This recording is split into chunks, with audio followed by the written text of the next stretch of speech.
Bonjour à tous, alors deuxième vidéo de la série qui complète le cours de système d'introduction au système embarqué et qui prépare surtout au TP. Et cette vidéo, dans cette vidéo, on va parler de timer. Donc timer, on en avait déjà parlé en cours. On avait défini un timer comme étant en fait un compteur, tout simplement, un compteur de cycle machine ou d'événements externes. Donc ça c'est l'architecture complète du timer, ce que vous voyez là. À droite, là, c'est l'architecture complète d'un timer. Avec le registre qui nous intéresse, c'est celui qui est encadré en vert, c'est ce fameux compteur. Et vous voyez que ce compteur peut recevoir comme horloge, ici, à ce niveau-là, soit une horloge interne qui vient d'un prescaler, on va définir ce que c'est un prescaler un peu plus tard, soit ça vient d'une patte externe, donc on peut compter soit des événements externes, soit des événements internes. On peut le configurer, ce timer, pour qu'il fasse différentes choses. Soit il fonctionne en mode normal, donc il fait +1 à chaque itération. Soit il fonctionne en mode programmé, donc là, du coup, c'est un espèce de compteur modulo. Quand il atteint une valeur, on le remet à 0. Soit il fonctionne en mode overflow. Il va générer des interruptions à chaque fois qu'il est en overflow. Enfin, voilà. Soit il fonctionne en mode comparaison. Donc là, on a d'autres registres qu'on peut configurer. On peut mettre des valeurs dans ces registres-là. Et donc, on a un signal qui est généré qui vaut 0 si le timer est en dessous de cette valeur-là et 1 si le valeur est au-dessus de cette valeur-là, etc., etc. Donc, les timers, c'est utilisé pour deux principales implications sur un microcontrôleur. La première, c'est de faire des temporisations, puisque avec ces timers, on va pouvoir générer des signaux à intervalles réguliers, au bout d'un certain nombre de cycles, par exemple, de cycles machine, soit de générer des signaux PWM, donc ça on en avait parlé en cours, je ne vais pas revenir dessus, donc les signaux modulés en largeur d'impulsion. Donc du coup, on a un compteur et effectivement, et vous voyez que dans cette architecture-là, vous avez le compteur, mais vous avez aussi plein d'autres registres. Ce registre-là, celui-ci, voilà. Donc vous avez plein de registres à configurer pour configurer le compteur pour que ça marche. Alors, exemple d'utilisation du timer 2. Donc on va utiliser le timer 2 de l'Arduino avec comme objectif de générer une interruption toutes les 10 microsecondes.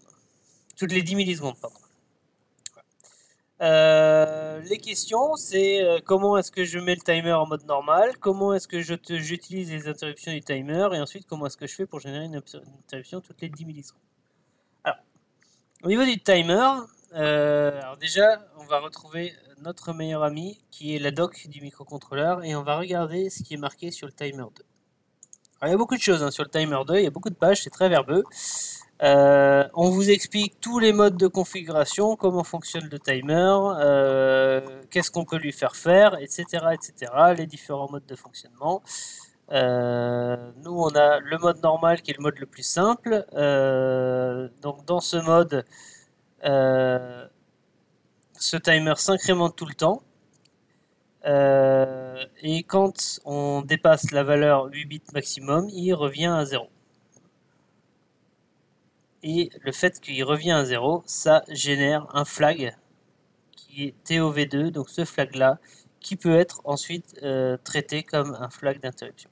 Donc ça c'est le mode 2 plus simple, c'est celui qu'on va utiliser. Après il y a d'autres modes de fonctionnement, je vous laisserai prendre connaissance de ça si ça vous intéresse et si vous en avez besoin. Mais pour l'instant nous on va se régler sur le mode normal.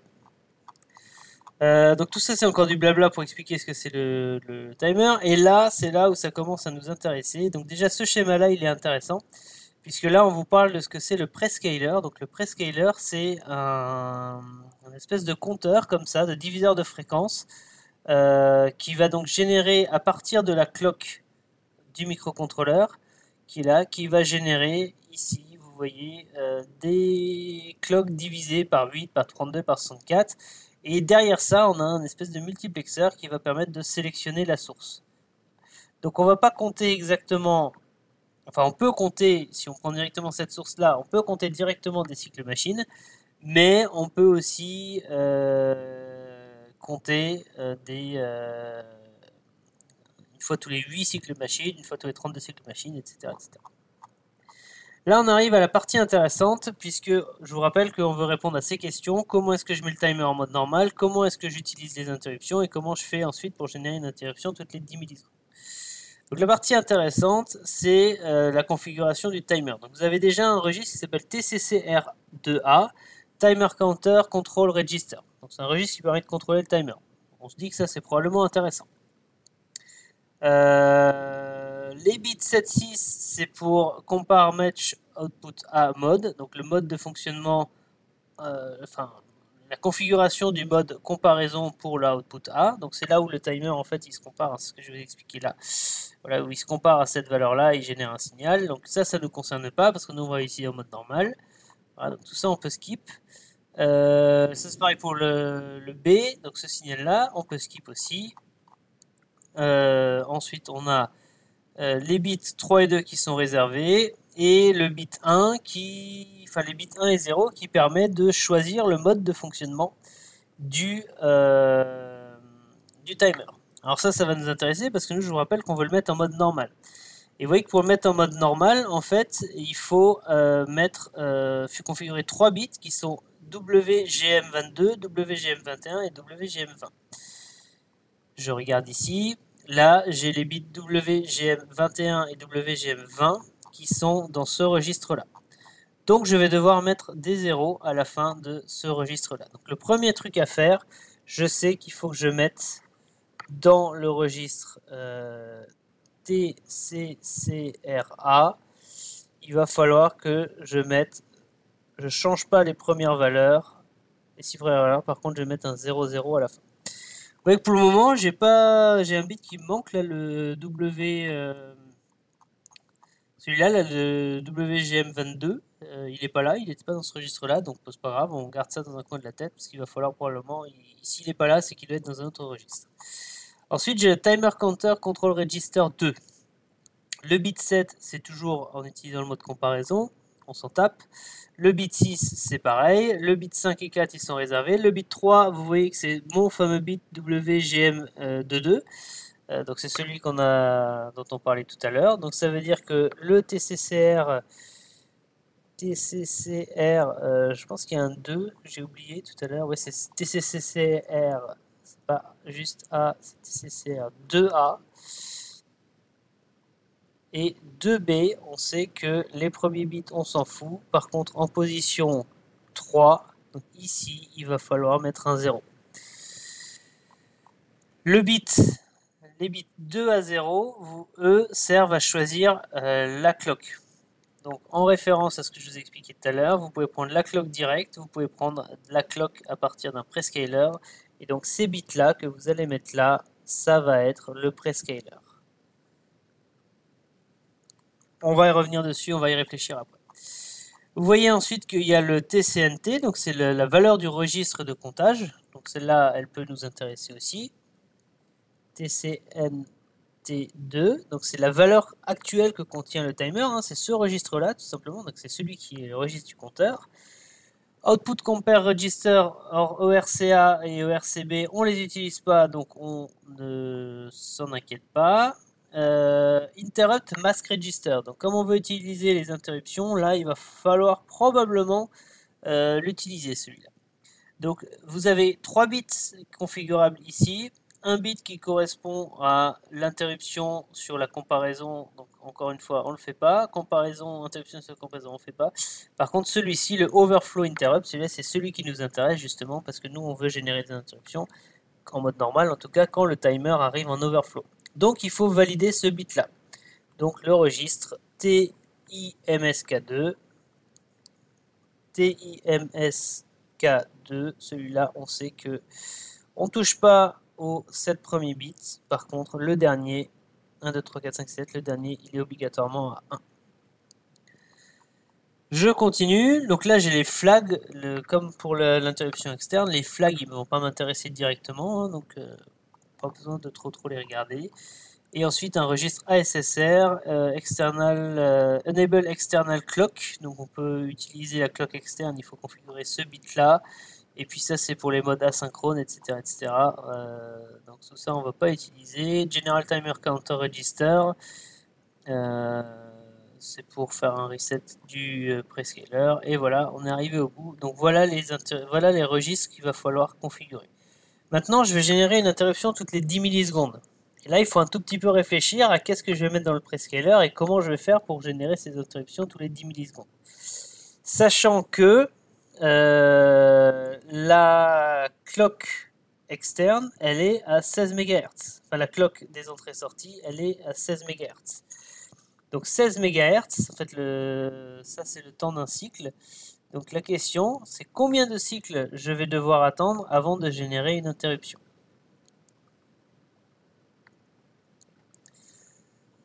Il suffit de faire le calcul. Moi, je veux une interruption toutes les 10 millisecondes. Donc, ça fait une interruption 10 millisecondes à une fréquence donc, de 100 Hz.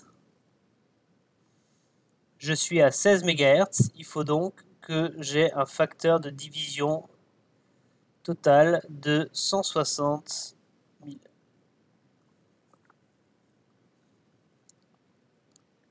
Donc, il faut que j'arrive à un facteur de division total de 160 000. Qu'est-ce que j'ai pour faire la division? Qu'est-ce que j'ai pour arriver à faire ça? Je peux jouer sur deux volets. Je peux jouer sur le prescaler et je peux jouer sur la manière dont je vais configurer l'interruption. Parce que globalement, je sais que le prescaler va me permettre de choisir tous les combien de temps je fais une incrémentation. Et à chaque fois que je vais incrémenter, je vais augmenter la valeur du timer et je sais que mon interruption elle va arriver quand le timer va arriver à 255, va dépasser 255. Donc je peux jouer sur les deux tableaux. Quand je regarde le prescaler, j'ai différentes valeurs possibles, vos différents types de divisions possibles, par 8, par 32, par 64, par 128, par 256 et par 1024. Donc là, je peux déjà regarder laquelle qui peut m'intéresser. Donc je sors ma plus belle calculatrice et je regarde. Je veux diviser par 160 000. Si je mets par exemple le prescaler à 128, vous voyez que ça implique que mon compteur s'incrémente 1250 fois entre chaque interruption. C'est un timer 8 bits. Donc 8 bits, il va être limité à 255. Donc admettons qu'il parte de 0. Le plus qu'il peut faire, les interruptions les plus espacées qu'il puisse faire, c'est 255.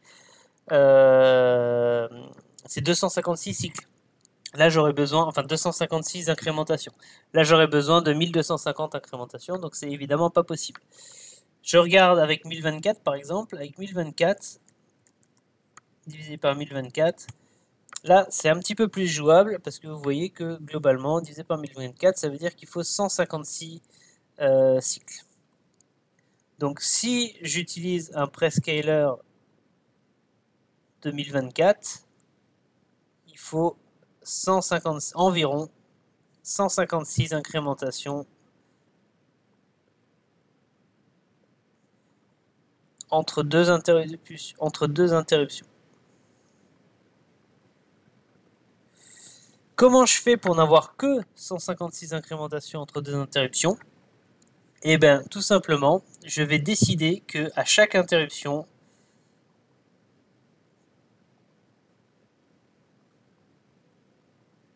je remets le timer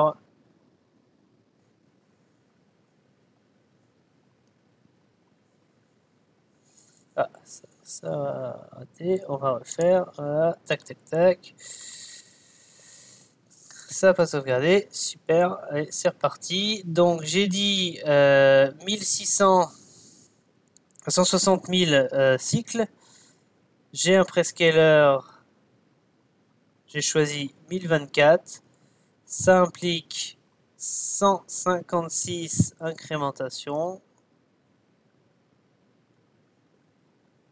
Comment je m'assure d'avoir exactement 156 incrémentations entre deux interruptions? À chaque interruption, normalement, par défaut, l'interruption, c'est le moment où le timer passe de 255 à 0. Donc si vous le laissez faire tranquillement, vous allez avoir 256 incrémentations entre chaque interruption. Moi, j'en veux que 156. Donc à chaque interruption, qu'est-ce que je fais? Je prends mon timer et je le mets à 100. En mettant mon timer à 100, je m'assure que je n'ai que 156 incrémentations avant la prochaine interruption. Donc, si on met ça sous forme de code, donc on va prendre ce fichier-là, on va le sauvegarder, save as, timer par exemple. Je retrouve la structure classique de mon code, donc je vais avoir un setup, un void setup. J'ai oublié de le sauvegarder en .c pour avoir la coloration syntaxique. C'est mieux. Donc void setup. Tac. Je vais avoir mon void loop. Tac. Et je vais avoir void. Et je vais avoir, qu'est-ce que je vais avoir? Je vais avoir la sous-routine d'interruption liée au timer. Qu'est-ce qui se passe à chaque fois que le timer génère une interruption? Et ça, si je reprends le super site web que j'ai finalement réussi à trouver tout à l'heure, bah vous voyez que le timer2 overflow, son vecteur d'interruption s'appelle timer2 underscore ovf underscore vex. Donc c'est ça que je vais définir comme ISR. Voilà, et donc ça, c'est ce qui va se passer dans la sous-routine d'interruption. Dans le setup, qu'est-ce qu'il faut que je fasse? Je reviens là-dessus. On a dit il faut que je règle TCCR2A. Donc TCCR2A, il faut mettre 2 0 à la fin. TCCR2A, c'est... je vais imposer...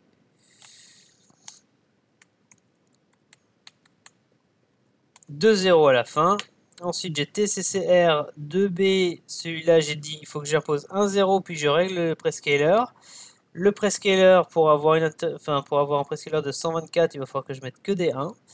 Donc lui, je vais être obligé de le faire en deux fois. D'abord, je vais forcer le 0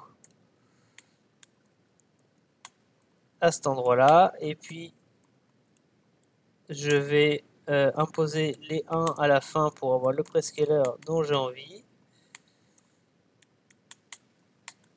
Voilà. Ensuite, TCNT, on a dit qu'on n'utilisait pas. TIMSK, il faut rajouter un 1 à la fin aussi. Donc TIMSK2, il faut que je rajoute un 1 à la fin pour autoriser les interruptions quand il y a overflow. Et voilà, et comme tout à l'heure, interrupts pour autoriser de manière globale les interruptions. Voilà pour mon setup. Ensuite, pour mon void, mon void, qu'est-ce que je vais faire ici? La première chose à faire quand je fais l'interruption, c'est quoi? C'est ce que j'ai marqué là. Donc, je vais reconfigurer le timer pour qu'il prenne la valeur 100, histoire de faire que 156 incrémentations. TCNT2 est égal à 100. Puis, voilà, puis après, je vais mettre ici tout ce que j'ai envie de mettre dans mon interruption. Je vais compléter avec tout ce que j'ai envie de mettre dans mon interruption. Et donc mon loop, après là je peux mettre ce que je vais dans la routine principale. Ma routine principale va être interrompue toutes les 10 millisecondes. Et toutes les 10 millisecondes, il va faire remettre le timer à 100 et puis faire tout ce que vous voulez bien y mettre dans cette fonction. Un petit point juste pour compléter mon propos. Comment je fais si je veux générer une interruption toutes les secondes et non plus toutes les 10 millisecondes? Je refais le calcul vite fait, vous allez voir qu'on va tomber sur un os, puisque j'ai 16 MHz. Je veux une interruption à 1 Hz, il faut donc que j'arrive à diviser par, ce coup-ci, 16 millions. Je prends ma petite calculatrice, 16 millions avec le prescaler maximal que je peux avoir. Il faudrait que mon timer soit capable de compter jusqu'à 15 625. 15 625, ce qui est bien évidemment impossible parce que le timer est limité à 255. Comment je peux m'en sortir? Eh bien, tout simplement en utilisant ce qu'on appelle le principe d'un post-scaler. Donc le prescaler, c'est diviser la fréquence avant de la filer au timer. Et le post-scaler, c'est gérer de sorte à ce qu'on ne prenne en compte qu'une interruption tous les n. Donc là, par exemple, je suis à 15 625. Je sais que le mieux que je puisse faire, c'est une interruption tous les 255. Et bien, si je divise par 255, ça veut dire qu'en gros, ici, je vais avoir 61 interruptions.